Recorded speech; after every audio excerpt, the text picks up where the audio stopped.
She fought to resist, but her employer's quiet intensity carved fissures in her resolve, a forbidden connection that blazed like wildfire beneath the ice of duty and decorum. Hello, and a warm welcome to all of you amazing viewers. I'm your storyteller Morgan, and I hope this message finds you well. Before we dive into this mesmerizing journey, let me set the stage. This is a tale where love ignites in the unlikeliest shadows, where control clashes with desire, and a single heartbeat can unravel a lifetime of solitude. If you crave stories of romance that simmer with unspoken yearning, of hearts colliding against all odds, you've come to the right place. Prepare for a soul-stirring exploration of how love's first spark can melt even the coldest walls and change everything. Trust me, you won't want to miss a moment. So if you haven't yet, hit subscribe and let's lose ourselves in this unforgettable story together. The journey begins now. Chapter 1. Stonehaven rose from the cliff's edge like a monument carved from grief and control. Its vast plains of tinted glass reflected the perpetually churning slate-gray sea below, swallowing the weak coastal light rather than welcoming it. Inside, the air hummed with a sterile chill, scented faintly of ozone from the climate systems and the sharp, expensive tang of lemon polish applied daily to the acres of veined Carrara marble. Footsteps, even Alistair Thorne's own precise, measured strides, echoed in the cavernous emptiness, a stark counterpoint to the relentless, muffled roar of the ocean against the rocks. It was less a home, more a meticulously calibrated tomb for a still-breathing man. Alistair moved through his fortress with the silent efficiency of a ghost haunting its own past. Dawn found him in his minimalist study, a room of chrome, black leather, and a single stark abstract painting that offered no comfort. The view through the floor-to-ceiling window was spectacular, desolate, and perfectly matched his internal landscape, vast, powerful, and utterly devoid of warmth. He scanned financial reports on a wafer-thin monitor, the cold blue light etching harsh lines onto a face that, despite its undeniable aristocratic handsomeness, seemed sculpted from ice. His eyes, the color of Arctic water under a leaden sky, held no discernible emotion. Control was his oxygen, his armor, his penance. It governed his multi-billion-dollar empire, the minute details of Stonehaven's sterile perfection, and most crucially, the frozen sea within his chest. 5 years since the scent of Elena's perfume, jasmine and amber, had faded, replaced by the lingering phantom smell of antiseptic and despair. He'd sealed the wound with layers of impenetrable frost. Feeling was a liability he could no longer afford. The disruption arrived on a Tuesday morning, ushered in by Mrs. Danvers, his formidable, eternally efficient housekeeper.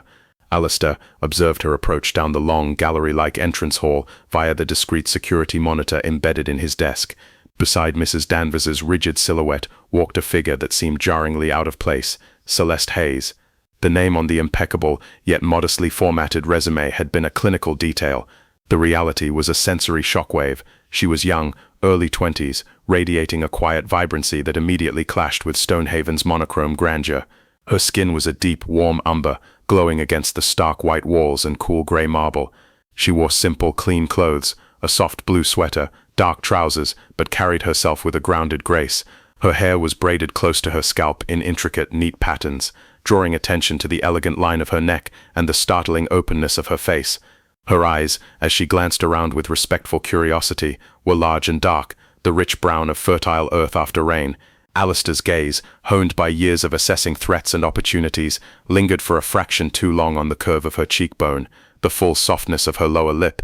He dismissed the flicker of awareness as irritation, an intrusion. He met them in the cavernous living area, a space designed for impact, not comfort. The sheer scale seemed to dwarf Celeste, yet she didn't shrink. She stood straight, hands clasped loosely before her, meeting his Arctic gaze with a calm, respectful steadiness that was itself unnerving. Most people flinched, or simpered, or filled the silence with nervous chatter. Celeste simply waited. "Mr. Thorne," Mrs. Danvers announced, her voice crisp in the echoing space. "This is Celeste Hayes. She's here regarding the nanny position for Lily." Alistair gave a curt nod, his eyes sweeping over Celeste with detached scrutiny. "Your references were adequate." His voice was low, cool, devoid of inflection. "Lily is quiet, sensitive. She requires stability, routine, minimal fuss." He paused, the silence stretching, heavy with unspoken demands. "Stonehaven operates with precision. You will adhere to schedules. You will not disrupt the household's order." He wasn't hiring a person. He was acquiring a smoothly functioning component for his machine. Celeste didn't drop her gaze. A faint, almost imperceptible smile touched her lips, not deferential, but understanding. "Stability and routine are important for children, Mr. Thorne," she replied, her voice a warm melodic contrast to his own, like honey stirred into chilled tea. "Quiet sensitivity is something I understand." She paused, her dark eyes holding his for a heartbeat longer than necessary. Though sometimes, a little gentle fuss, carefully applied, can be just what a quiet heart needs. It wasn't defiance, it was an observation, a quiet confidence that bypassed his defenses and landed with unsettling softness. Alistair felt a muscle twitch near his jaw. Presumptuous, or simply perceptive. He hadn't expected conversation, he'd expected acquiescence. "The position includes accommodation in the East Wing," he stated, turning slightly towards the window, breaking the unnerving eye contact. "You will have minimal interaction with the main house operations outside of Lily's care. Your primary focus is my daughter." "Of course, Mr. Thorne," Celeste responded smoothly. "My focus will be entirely on Lily's well-being and happiness." The word happiness hung in the chilled air, a fragile, almost alien concept within Stonehaven's walls. Alistair didn't acknowledge it. He gave a final, dismissive nod to Mrs. Danvers. See her settled, introduce her to Lily after her lessons. He turned his back, effectively ending the audience, his posture radiating an impenetrable barrier. As he walked away, his polished shoes clicking decisively on the marble, he was intensely aware of her presence receding behind him. He caught the faintest drift of scent, not perfume, something simpler, cleaner, vanilla, sun-warmed skin. It cut through the sterile air like a blade of grass piercing concrete. He dismissed it, forcing his mind back to the cold logic of spreadsheets. An employee, a necessary utility, nothing more. Observing became a treacherous habit. Alistair didn't mean to watch. He told himself it was merely oversight, ensuring the new component integrated correctly into his machine. He observed through the cold, impersonal lens of security monitors, grainy black and white images, showing Celeste walking Lily through the stark, sculpted gardens. He saw the contrast, Lily's small, pale hand clasped trustingly in Celeste's darker, capable one. He saw Celeste pause, pointing out a stubborn weed pushing through the immaculate gravel, her posture relaxed, engaged. He witnessed their introduction. Mrs. Danvers brought Lily, a small, serious ghost of a child with Elena's pale blonde hair and wide, watchful eyes that held too much knowledge for 6 years old. Lily stood frozen near the doorway of the sunroom. Celeste had tentatively claimed as a play area, clutching a worn stuffed rabbit. Celeste didn't approach immediately. She sat on the floor near a low table, unpacking a small box of art supplies, bright blocks of modeling clay, chunky crayons in vibrant hues that looked garish against Stonehaven's neutrals. "Hello, Lily," Celeste said softly, her voice warm but not cloying. She didn't look directly at the child, focusing instead on arranging the crayons. "I'm Celeste. I like to draw, do you?" She picked up a deep blue crayon, making a slow, deliberate swirl on a piece of plain paper. "Blue is good for the sky, and the deep, deep sea outside." She glanced up then, offering a gentle smile that reached her eyes, crinkling the corners. "Maybe also for rabbits." Lily didn't speak, but her grip on the rabbit loosened slightly. Her gaze flickered from Celeste's face to the bright crayon. After a long, silent moment, she took a tiny step forward, then another. Alistair, watching from the doorway, unseen, felt an unfamiliar tightness in his chest. He saw not just a nanny engaging a child, but warmth radiating towards a tiny frozen soul.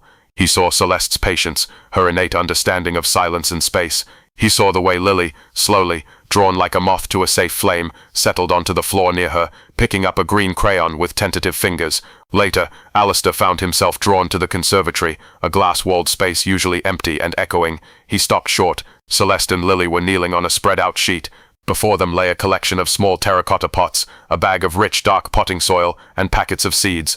Lily's face, usually so solemn, was alight with hesitant concentration. As she carefully pressed a seed into the soil Celeste held steady in a pot. The sight was profoundly disruptive. Dirt, in Stonehaven, the controlled environment breached by something so fundamentally messy, so alive. But it was Celeste's hands that arrested him. Capable, gentle hands, the color of dark roast coffee against the rich, moist earth. He watched the flecks of tendons in her wrists, as she guided Lily's smaller fingers, the careful press of her thumb smoothing the soil over the seed.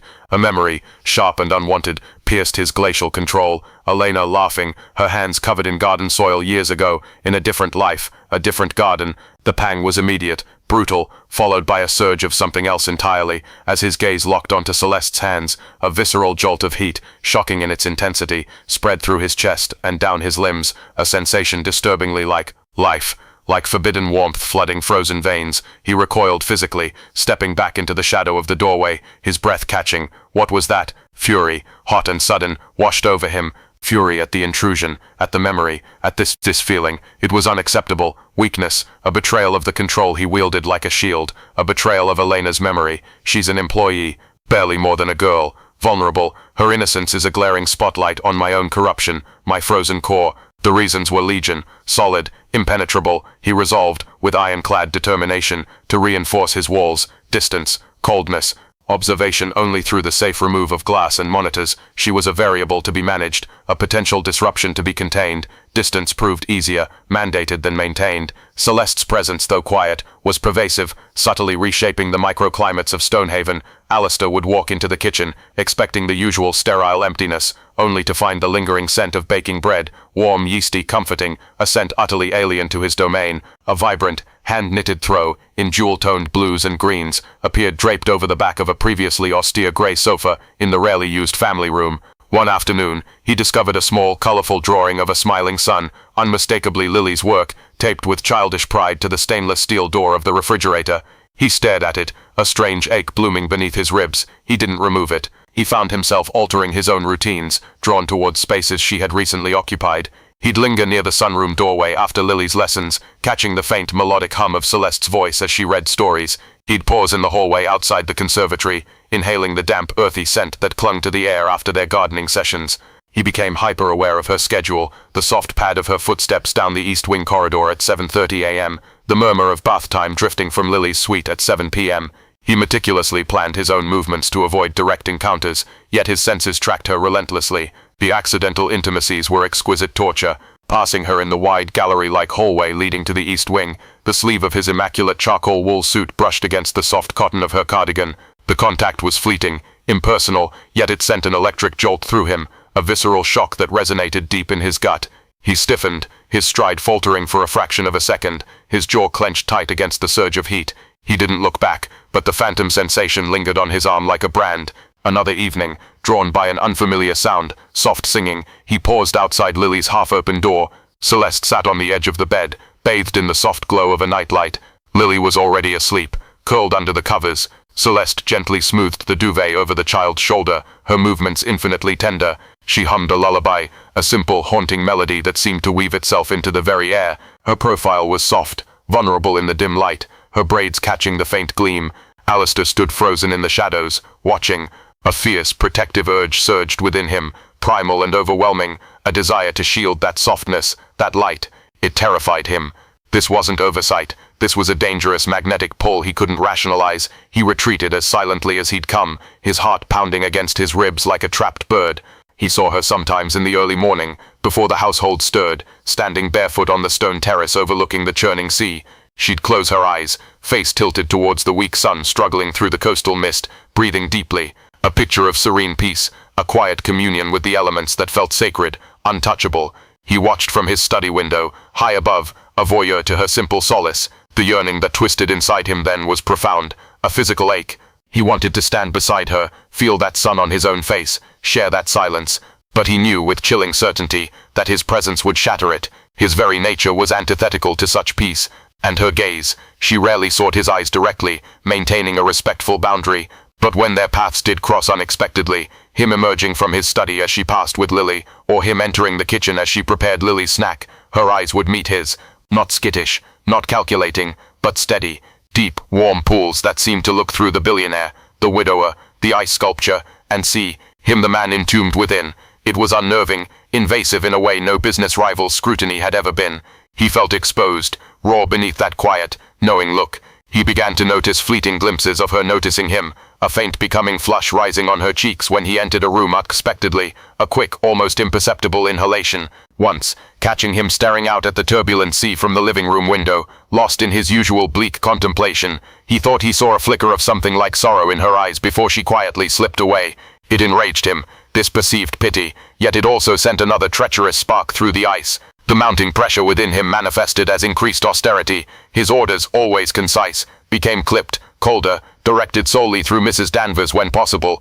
He spent longer hours locked in his study or at his corporate headquarters, burying himself in complex acquisitions and punishing workloads. Yet, paradoxically, he found himself cancelling meetings, inventing reasons to be at Stonehaven. He haunted the periphery of Celeste's world, a silent, brooding storm cloud, maintaining a physical distance that felt increasingly fragile. The vast mansion, once echoing with emptiness, now hummed with a potent, unspoken tension.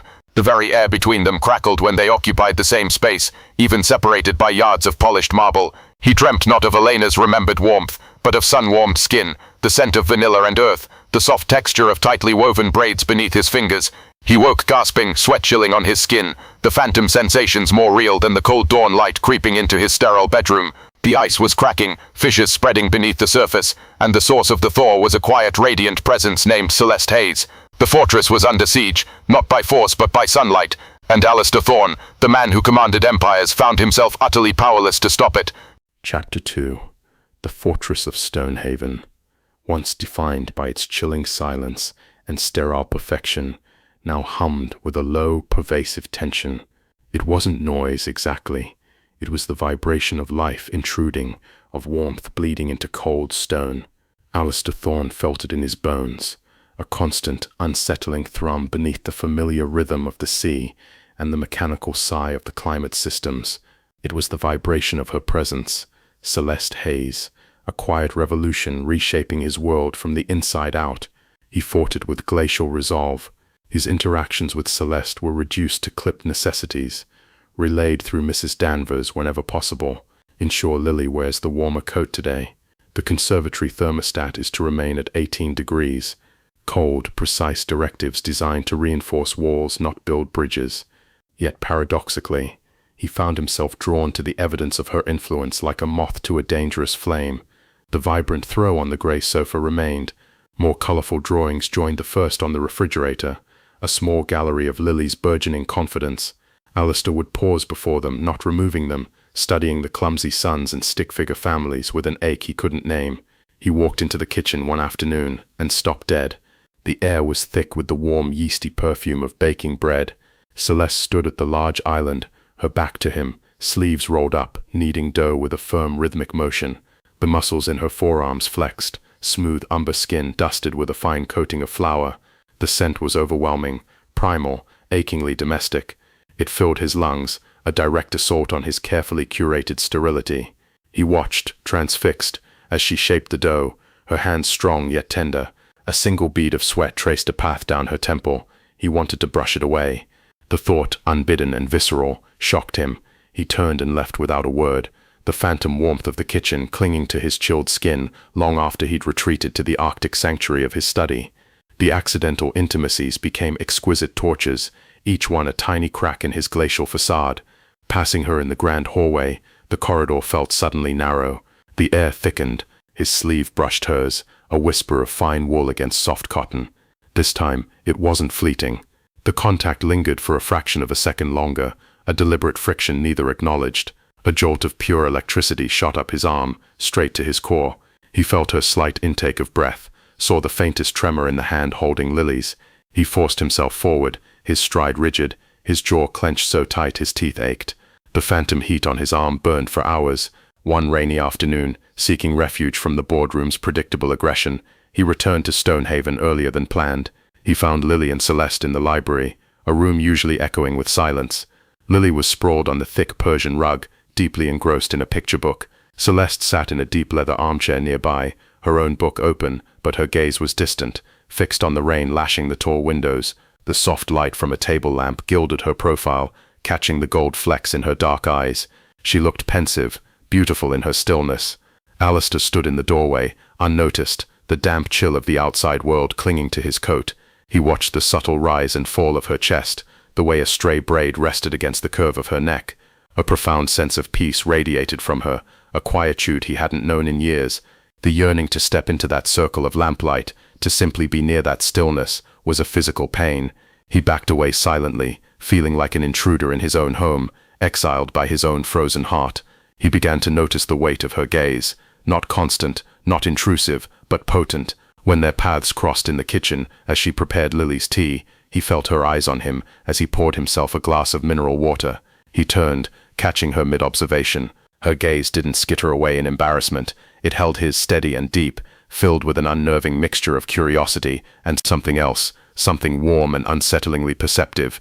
It felt like she was reading the tension in his shoulders, the bleakness behind his eyes. He felt stripped bare, the billionaire facade meaningless under that quiet scrutiny. He arched an icy eyebrow, a silent challenge. A faint, knowing smile touched her lips, gone as quickly as it appeared, before she turned back to the teapot. It wasn't deference, it was acknowledgement, a silent communication that bypassed words and scraped against his nerves. "Does Mr. Thorne ever smile?" Lily's voice, clear and unexpectedly direct, shattered the silence of the sunroom one bright morning. Alistair, lurking unseen just beyond the doorway on his way to his study, froze. Celeste, sitting cross-legged on the floor helping Lily build a complex structure with colorful blocks, didn't miss a beat. She selected a vibrant yellow block and placed it carefully atop a precarious tower. "Well," she said, her voice warm and thoughtful, "I imagine Mr. Thorne smiles when he solves a very difficult problem, or when he looks at the sea on a perfectly calm day." She glanced at Lily, her eyes twinkling. "Perhaps he saves his smiles for special treasures, like rare stamps, or exceptionally well-built block towers." Lily giggled, a sound still precious and rare. "Or maybe," she pondered, tilting her head, "he just forgets where he put them, like Daddy sometimes forgets his reading glasses." Celeste's laughter was soft, melodic, a sound that resonated deep in Alistair's chest. "That's entirely possible, sweet pea. Maybe they're tucked away somewhere very safe, waiting for just the right moment." She looked up then, her gaze seeming to find the shadow where Alistair stood, though he knew she couldn't see him. "Everyone has smiles, Lily. Even icebergs have warm currents hidden deep inside." The casual, almost flirtatious banter, wrapped in innocence for Lily's sake, struck Alistair like a physical blow. Icebergs have warm currents hidden deep inside. The insight, delivered with such gentle audacity, stole his breath. He retreated, shaken, the image of hidden warmth beneath ice haunting him. Was she mocking him, or daring to hope? The ambiguity was maddening. He retaliated the only way he knew how, with colder control. He summoned Mrs. Danvers. "The block set in the sunroom. It's chaotic. Ensure it's tidied away immediately after use." "Lily requires order." He mandated specific, rigid times for Lily's outdoor activities, curtailing the spontaneous gardening sessions he knew Celeste enjoyed. He spent even longer hours at the office, burying himself in hostile takeovers and complex mergers, seeking solace in the familiar, brutal logic of power plays. Yet the sterile efficiency of his corporate tower offered no refuge. His mind wandered back to Stonehaven, to the scent of baking bread, the sound of quiet laughter, the image of capable hands in dark earth. He cancelled an important dinner, claiming a migraine, driven by an irrational need to be there, to feel the charged atmosphere of his own home, even if he remained a brooding spectre on its periphery. He found himself drawn to the conservatory more often. Celeste and Lily had planted seedlings that were now defiant green shoots pushing towards the glass ceiling. One evening, after Lily was asleep, he stood alone amidst the burgeoning life. The air was humid, rich with the scent of damp soil and young plants. He saw a small trowel lying beside a pot, forgotten. He picked it up. The handle was still faintly warm. He imagined Celeste's hand there, the flex of her fingers, the concentration on her face. The warmth seemed to seep into his own palm. He closed his eyes, the sensory memory overwhelming, the smell of earth, the imagined warmth of her skin, the quiet strength in her presence. He dropped the trowel as if it had burned him, the clatter loud in the quiet space. Weakness. This was dangerous, debilitating weakness. He tried to focus on Lily, the only justification for Celeste's presence. He attended one of Lily's piano practice sessions, sitting stiffly in a chair far from the instrument. Lily played a simple, halting melody. Celeste sat beside her on the piano bench, offering quiet encouragement. "Try it again, sweet pea. Feel the notes, don't just play them." Her voice was low, intimate. Alistair watched her hand rest gently on Lily's small back, a gesture of pure, uncomplicated support. The sight stirred a complex storm within him, gratitude warring with envy. Envy of his own daughter for receiving that effortless warmth. It was a shameful, corrosive feeling. Later that same evening, seeking a report on Lily's progress, he went to the door of the small sitting room, attached to Celeste's quarters in the east wing. It was slightly ajar. Soft music drifted out, something soulful and unfamiliar, all deep bass and yearning vocals. He pushed the door open a fraction further. Celeste sat curled in an armchair, bathed in the soft glow of a single lamp. She wasn't reading, she was simply being. Her eyes were closed, head resting against the back of the chair, one hand absently tracing the pattern on the upholstery. She looked utterly relaxed, vulnerable, beautiful in her unguarded peace. A book lay open but forgotten on her lap.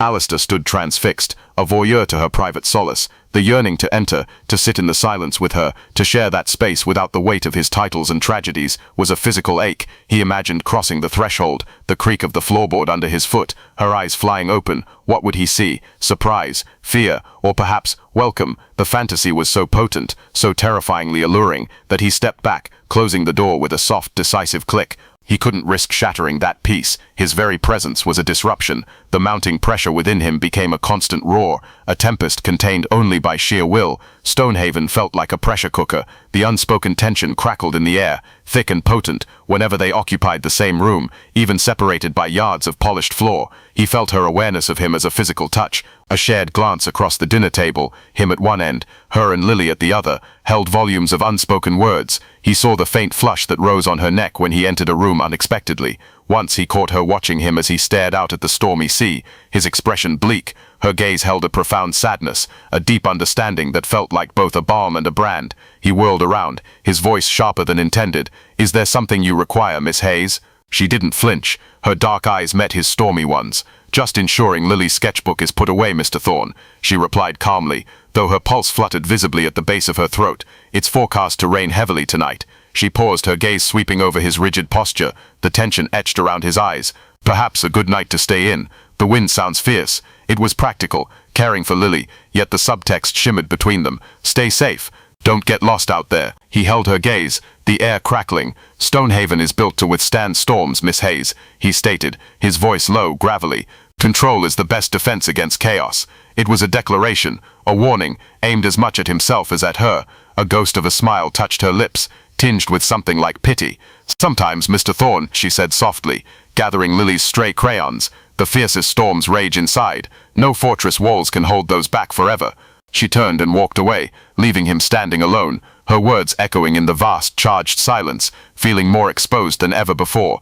He dreamt not of Elena's ghost, but of Celeste, vivid, visceral dreams, the feel of her braids beneath his fingers, cool and intricate, the warmth of her skin under his palm as he traced the line of her jaw, the scent of vanilla and earth enveloping him as he buried his face in the curve of her neck. He woke tangled in cold sheets, heart pounding, body aching with a desire so intense it felt like a sickness. The phantom sensations lingered, more real than the dawn light. The ice wasn't just cracking, it was groaning under immense pressure, fissures widening, the meltwater a rising flood he could no longer contain. Celeste Hayes was no longer just an employee, an intrusion. She was the sun threatening to dissolve his frozen world, and Alistair Thorne, the master of control, was perilously close to drowning in the thaw. The siege wasn't just deepening, it was reaching its critical, inevitable breaking point. The storm outside was brewing, and the storm within was about to break free. Chapter 3. The storm arrived not with subtlety, but with the fury of a wounded beast. It howled around Stonehaven's glass cliffs, hurling rain like pebbles against the panes, turning the churning sea below into a cauldron of white foam and ink-black fury. Inside, the usually oppressive silence had been replaced by a different kind of tension, thick, electric, vibrating in the marrow of Alistair's bones. The charged atmosphere that had simmered for weeks now boiled over, fueled by the external tempest and the relentless siege within his own frozen heart. He paced the confines of his study, the reports on his monitor meaningless blurs. Every nerve ending felt raw, exposed, attuned to the faintest sound beyond the storm's rage. He was listening for her, for the soft pad of her footsteps, the murmur of her voice to Lily. Control, his lifelong armor, felt like brittle glass about to shatter. The crisis came with a whimper, not a roar. Mrs. Danvers' usually unflappable voice held a thread of alarm over the intercom. "Mr. Thorne, it's Lily. She's feverish, quite distressed." Alistair was moving before the words fully registered, a cold dread, sharper than any boardroom threat, lancing through him. He found them in Lily's room, a sanctuary of soft colors and stuffed animals that now felt claustrophobic under the storm's gloom. Lily lay flushed and trembling, her small body radiating heat, tears tracking silently down her cheeks. The sight was a physical blow, but it was Celeste who commanded the room. She knelt beside the bed, her movements calm, efficient, radiating a focused energy that cut through Alistair's sudden, terrifying helplessness. A cool cloth was pressed to Lily's forehead, her voice low and soothing, wove a spell of reassurance. "Sweet pea, it's just a little storm inside, making you warm. We'll cool it down. Deep breaths now, like we practiced in and out." She guided Lily's trembling hands, her own dark, capable hands infinitely gentle. Her braids were slightly mussed, tendrils escaping to curl against her damp temples. She wore a simple, soft gray tunic, the sleeves pushed up, revealing the smooth line of her forearms. Alistair stood frozen in the doorway, a useless monolith. He who commanded fleets of ships and dictated market trends felt utterly impotent before his daughter's fever and the quiet competence of the woman tending her. Her temperature is high, Celeste said without looking up, her voice steady but threaded with concern. I've given her paracetamol, cool compresses. We need to keep her hydrated, sips of water. She finally glanced towards him, her dark eyes reflecting the dim nightlight, holding a depth of calm that anchored him momentarily. Can you bring a fresh basin of cool water?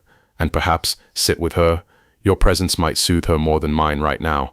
Her request, practical yet profound, shattered his paralysis. He moved, fetching the water with uncharacteristic haste. He lowered himself stiffly onto the edge of the bed, an awkward giant beside his fragile child. Tentatively, he reached out, his large pale hand dwarfing Lily's burning one.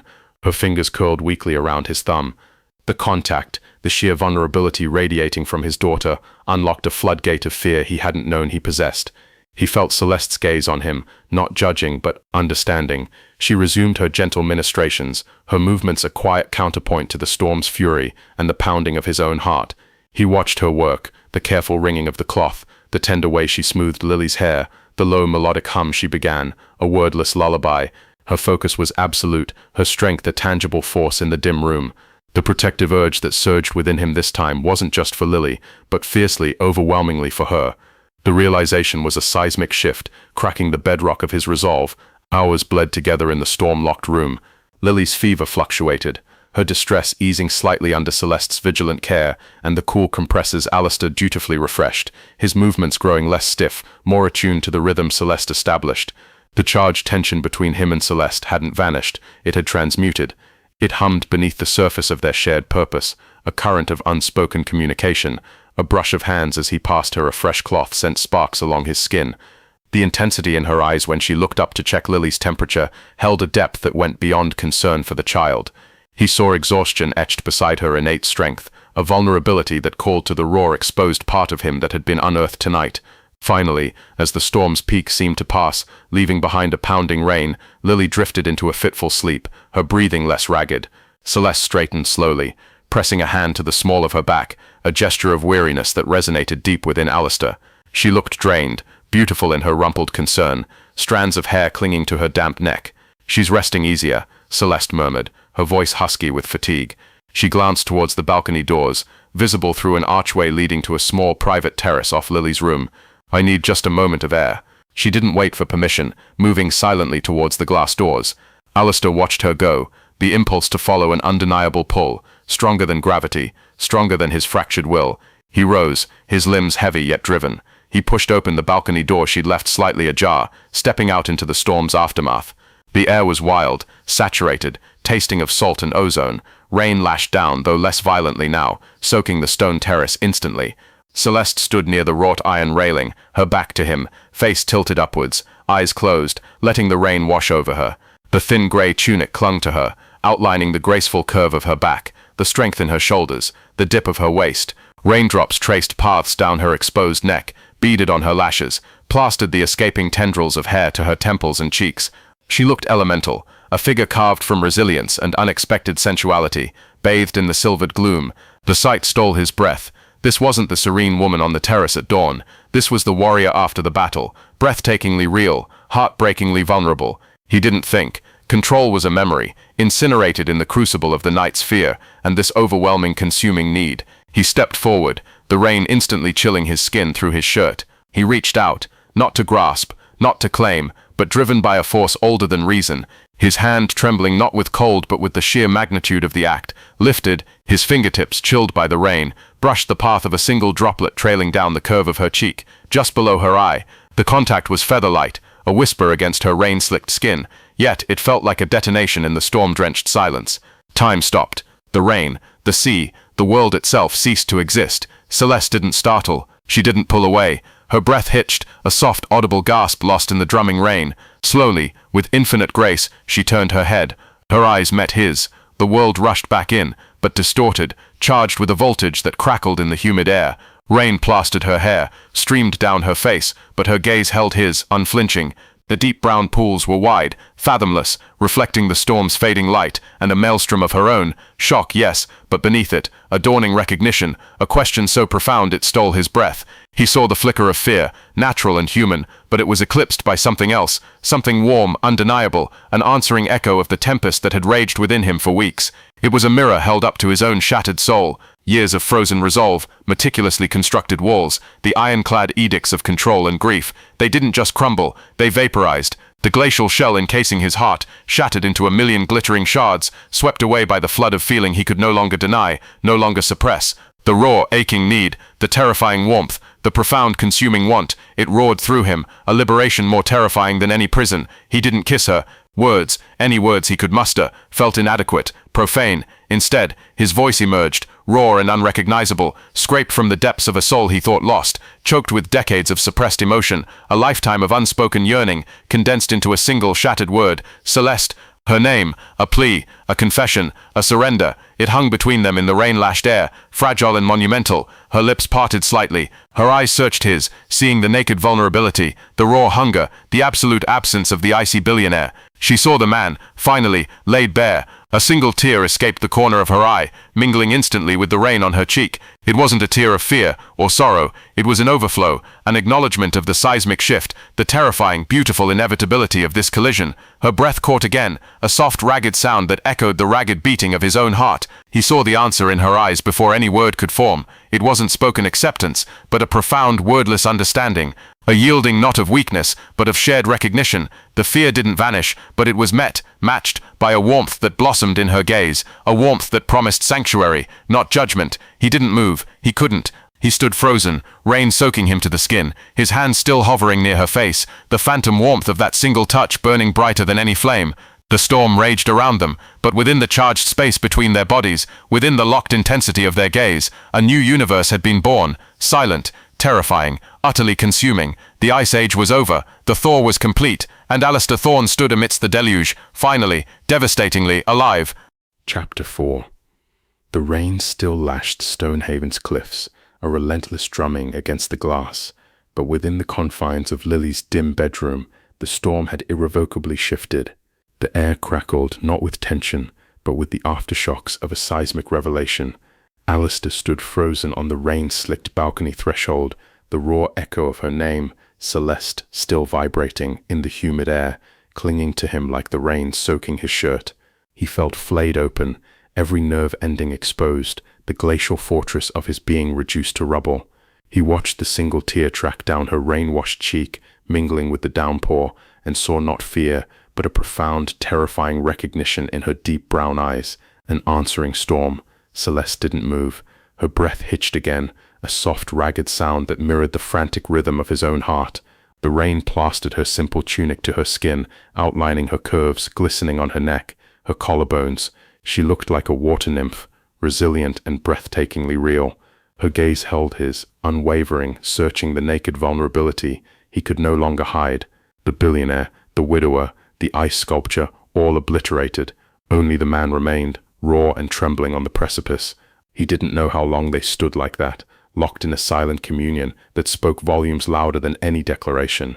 The world narrowed to the space between them, charged with the electricity of surrender. Then, slowly, almost imperceptibly, Celeste lifted her own hand. It trembled slightly, mirroring his earlier movement. Her fingertips, chilled by the rain, brushed the back of his hand where it still hovered near her face, the ghost of his touch, a confirmation, a spark igniting dry tinder. Alistair shuddered, a full-body tremor that had nothing to do with the cold. His control, the iron will that had defined him, was ash. He didn't pull away. Instead, his hand turned, palm up, capturing her cool, rain-slicked fingers. The sensation was seismic, the warmth of her skin beneath the chill, the slight roughness of her gardener's hands against his smoother palm, the sheer rightness of the connection. He laced his fingers through hers, anchoring himself in her solidity, in the terrifying, beautiful reality of her touch. No words. The roar of the sea, the drumming rain, the frantic beat of their hearts, it was symphony enough. He lowered his forehead until it rested gently against hers, rain dripping from his hair onto her face, mingling with the traces of her tear. Her eyes fluttered closed, a soft sigh escaping her lips. He breathed her in, the scent of rain, salt, and beneath it, the enduring warmth of vanilla and earth. It was sanctuary. It was homecoming. It was the terrifying, exhilarating plunge into the consuming fire. The fortress of Stonehaven began its metamorphosis, not with grand declarations, but with subtle, pervasive shifts. The charged silence that had once hummed with tension now thrummed with a different energy, a deep resonant current of shared understanding and unleashed desire. Words remained scarce, precious, often unnecessary. Communication flowed through glances that lingered, heavy with unspoken meaning, through the deliberate brush of hands while passing a teacup, through the way Celeste's fingers would linger on his sleeve as she took Lily's coat. The mansion itself seemed to exhale, shedding its sterile skin. One morning, Alistair walked into the cavernous living room. The vast grey curtains, perpetually half-drawn to maintain a controlled gloom, were thrown wide. Weak coastal sunlight, pale but insistent, streamed in, illuminating dust motes dancing in the air. The vibrant throw Celeste had brought months ago now looked deliberately placed, an island of warmth on the austere sofa. On a previously bare expanse of wall, a large abstract canvas now hung, swirling blues and golds that echoed the sea, and he realized with a jolt the gold flecks in Celeste's eyes. He hadn't commissioned it, he hadn't ordered it, it had simply appeared, a silent declaration from the woman who was quietly, irrevocably reshaping his world. He stood before it, transfixed, feeling the warmth of the sun on his back, a sensation he hadn't truly felt in years. Lily blossomed, like one of their conservatory seedlings, under the palpable shift. Her laughter, once rare and precious, became a frequent joyous sound that echoed through the halls. She seemed lighter, her quiet observations now tinged with curiosity and a burgeoning confidence. One afternoon, she presented Alistair with a drawing, not of suns or stick figures, but of three people holding hands, a tall figure with grey scribbles for hair, him, a smaller figure with yellow scribbles, her, and a figure in the middle with intricate dark scribbles on her head, Celeste, all standing before a colourful house. Alistair's throat tightened. He took the drawing, his large hand dwarfing the paper. "It's perfect, Lily," he managed, his voice rough. He didn't need to look up to feel Celeste's warm gaze on him from across the sunroom, a soft smile playing on her lips. The kitchen became an unlikely sanctuary of intimacy. Alistair, who had rarely entered it beyond pouring mineral water, found himself drawn to the warmth, the scent of herbs and baking, the simple domesticity. One evening, he lingered near the island as Celeste chopped vegetables, the rhythmic thwack of the knife a comforting counterpoint to the sea's murmur. He watched the flex of her wrist, the concentration on her profile. The silence wasn't empty, it was thick with awareness. "Admiring my technique, Mr. Thorne?" Celeste asked without looking up, a hint of playful challenge in her voice. "Or ensuring I'm not contaminating the organic carrots with excessive enthusiasm?" The casual banter, the use of his formal name laced with warmth, sent a pleasant shock through him. He moved closer, drawn by an invisible cord. "Merely observing efficiency, Miss Hayes," he countered, his own voice lower, warmer than its former glacial tone. He reached out, not for her, but for a stray sprig of rosemary that had escaped the chopping board. His fingers brushed hers as he picked it up. The brief contact sparked, as it always did. He held the rosemary to his nose, inhaling its pungent scent. Though enthusiasm does seem to yield favorable results. He held her gaze, letting the double meaning hang in the herb-scented air. A faint blush crept up her neck, but her eyes sparkled. "Practice makes perfect, Mr. Thorne. Even icebergs can learn to appreciate a little flavor." She resumed chopping, a small, secretive smile touching her lips. He leaned a hip against the counter, watching her. "And what flavors does the expert recommend thawing an iceberg precisely?" The question was absurd, flirtatious, utterly unlike anything the old Alistair would have uttered. Celeste glanced at him sideways, a dimple appearing in her cheek. "Patience," she said softly, her knife stilling for a moment. "Gentle warmth, and perhaps," she picked up a plump tomato, holding it up, a willingness to get a little messy. Her gaze held his, warm and inviting. The air between them crackled. Alistair felt a smile tug at his own lips, a genuine, unfamiliar sensation. "Messy," he repeated, the word feeling foreign yet thrilling. "An intriguing proposition, Miss Hayes." He pushed off the counter, the space suddenly too charged. "I believe I'll inspect the conservatory seedlings, ensure their controlled environment hasn't been compromised by excessive enthusiasm." He left the kitchen, the scent of rosemary and her warm laughter following him. Alistair's internal transformation was a profound, often disorienting metamorphosis. The glacial control had melted, revealing a landscape of vulnerability he hadn't known existed. He felt exposed, raw, yet simultaneously liberated, as if he'd shed a leaden suit he hadn't realized he was wearing. Tenderness, long buried beneath layers of grief and ice, surfaced with startling ease, a gentle hand on Lily's head, the way he'd instinctively pull Celeste's chair out for her at breakfast, a gesture that initially flustered Mrs. Danvers into near apoplexy. Joy, a forgotten country, began to seep into his bones, sparked by Lily's laughter, by the shared silence with Celeste, by the simple pleasure of sunlight warming his face. His grief for Elena didn't vanish, It transformed.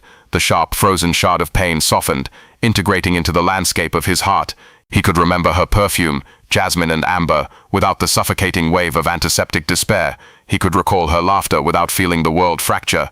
Loving Celeste didn't erase Elena. It allowed him to honor her memory with softer sorrow, understanding now that the heart's capacity for love wasn't finite, but expansive.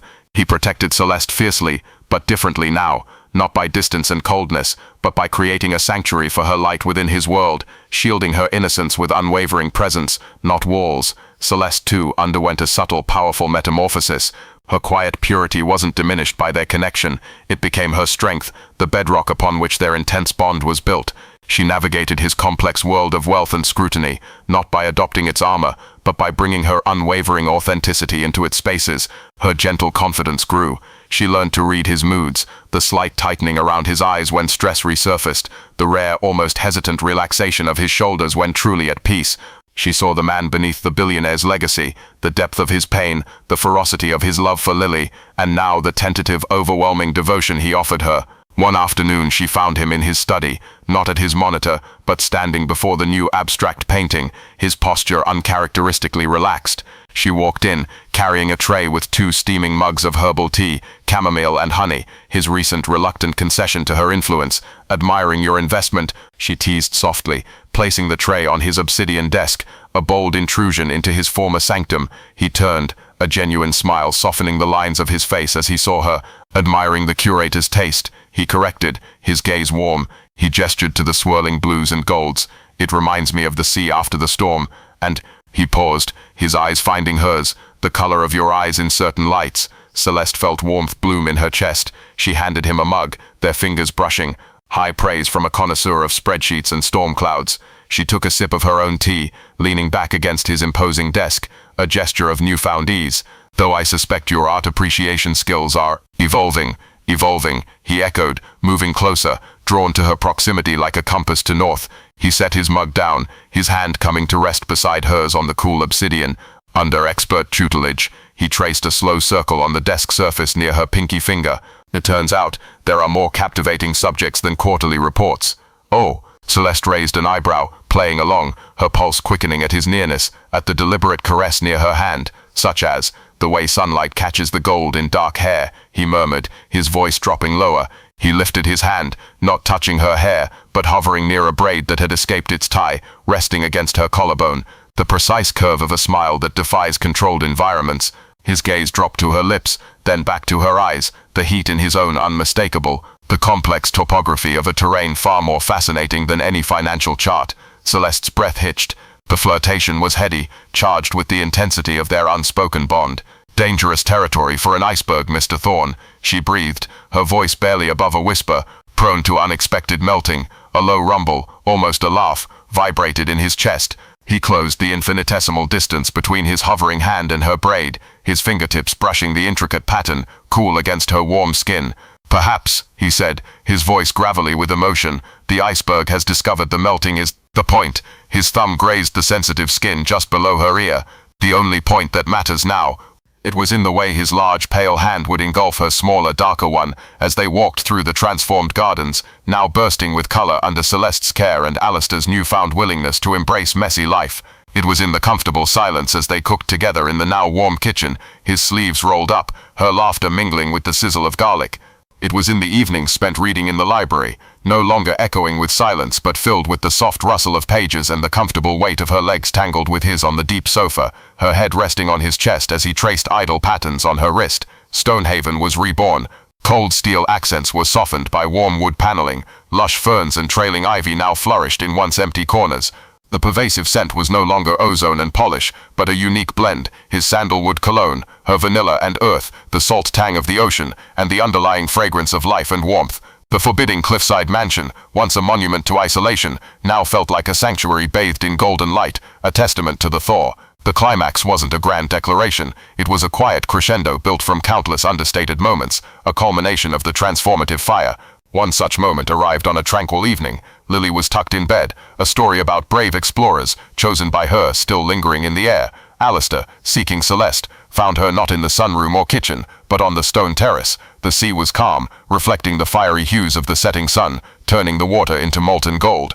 She stood near the railing, bathed in the dying light, wearing a simple flowing dress, the color of deep twilight. She looked ethereal, powerful, utterly at peace. He walked out, the warmth of the day still radiating from the stones. He stopped beside her, not touching, yet their proximity was its own embrace. They watched the sun dip towards the horizon in companionable silence, the only sound the gentle sigh of the waves and the distant cry of a gull. The vast transformed landscape of Stonehaven, the vibrant gardens, the warmed stone, the glowing windows, stretched behind them, a silent testament to their journey. After a long moment, Celeste turned her head. The setting sun painted her face in gold and rose, highlighting the curve of her cheekbone, the fullness of her lips, the deep knowing warmth in her eyes. She didn't speak. She simply looked at him, her gaze holding everything, the shared storms, the fragile beginnings, the profound trust, the consuming love. Alistair felt the familiar, yet still overwhelming surge of emotion. The ice was gone, replaced by a warmth that was both terrifying and utterly right. He turned fully towards her. Words felt inadequate, but his eyes, he knew, spoke volumes. They held the raw gratitude, the awe, the fierce, unwavering devotion that had reshaped his very soul. Celeste saw it all. A soft smile touched her lips, radiant in the twilight. Slowly, deliberately, she lifted her hand. Her palm, warm and soft, came to rest gently against his cheek. It wasn't a question, it was an affirmation, a homecoming. Alistair closed his eyes, leaning into her touch, as if it were the only anchor in a benevolent sea. He covered her hand on his cheek with his own, pressing it closer. The warmth seeped into him, a profound comfort, a silent vow. He turned his head slightly, pressing a kiss into the center of her palm, a gesture of reverence and possession all at once. When he opened his eyes, the sun had nearly vanished, leaving the sky awash in deep blues and purples. Celeste was watching him, her eyes luminous in the gathering dusk. A playful glint sparked within their depths. "So," she murmured, her thumb stroking the line of his jaw where her hand rested. "The mighty glacier finally admits defeat." Alistair huffed a soft laugh, a sound rich with warmth and contentment. He captured her wandering thumb, bringing it to his lips for another brief kiss. "Defeat?" He shook his head slightly, his gaze holding hers, intense and loving. "No, Celeste." He leaned closer, his breath mingling with hers. "This isn't defeat." He brushed his lips against her temple, then her cheekbone, feather-light. "This." His lips finally found hers in a kiss that was soft, deep, and spoke of forever. It was a kiss of home found, of ice transformed into life-giving water, of a frozen heart finally, irrevocably ablaze. He pulled back just enough to rest his forehead against hers, his voice a husky whisper against her lips. "This is the only victory that ever mattered." Inside Stonehaven, warm light glowed from the windows. Lily's faint, contented sigh drifted from her open window. The sea whispered against the cliffs below. And on the terrace, bathed in twilight, two figures stood entwined. Not master and nanny, not billionaire and employee, but simply Alistair and Celeste. Two souls forged in silent fire, their bond reshaping the very world around them. A testament to the transformative, all-consuming power of a love that dared to melt the frozen heart. The thaw was complete, the fire burned bright, and the fortress had finally become a home.